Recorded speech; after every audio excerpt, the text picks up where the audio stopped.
Našel jsem šikovný plugin pro Google Chrome, jmenuje se Voice Search a umožňuje vyhledávat hlasem na některých webech.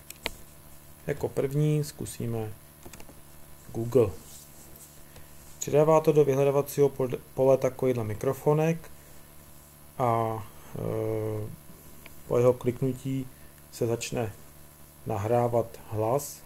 Teď to tam dá nějaký nesmysl. No a zkusíme 333 stříbrných stříkaček. Funguje to překvapivě dobře i v češtině. Zkusíme něco praktičtějšího. Uživatelský manuál Nokia X2. Uvidíme, jak si s tím poradí. Dobrý, to jsem zrovna potřeboval pro telefon manželky dneska večer. Samozřejmě můžeme zkusit i kalkulátor, kdyby jsme neměli po ruce nějaký s hlasovým rozpoznáváním. 14 plus 15. A uvidíme, co 14 plus. Ještě jednou. 14 plus 15.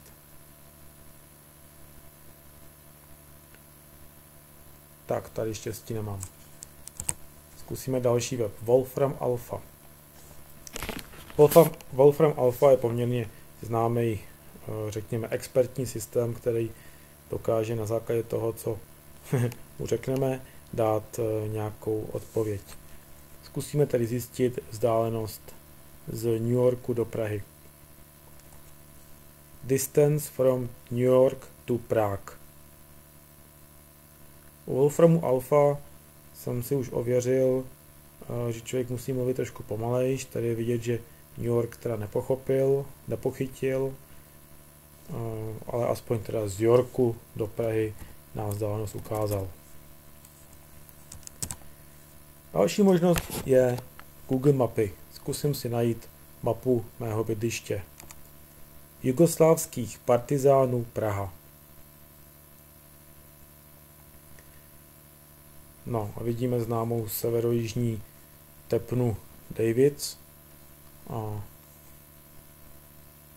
zhruba v těchto místech bydlím a to už teda nezaměřil. Další web, který umí, je například Facebook. A s mojím rozšířením Beautify Facebook. A opravdu je trochu hezčí. A zkusím najít profil mojí ženy.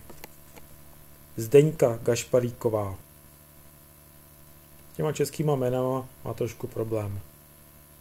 No, evidentně trošku větší. Můžeme zkusit ještě jednou. Zdeňka Gašparíková. No, na druhý pokus už docela dobrý, ne?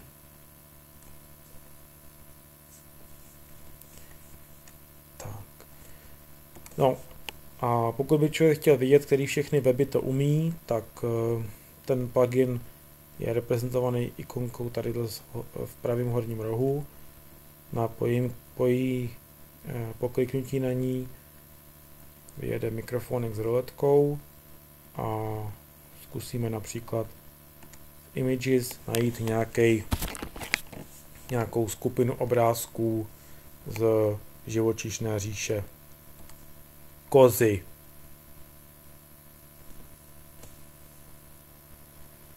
Kurzy. Tak možná má i nějaký censorship v sobě. No a to je všechno.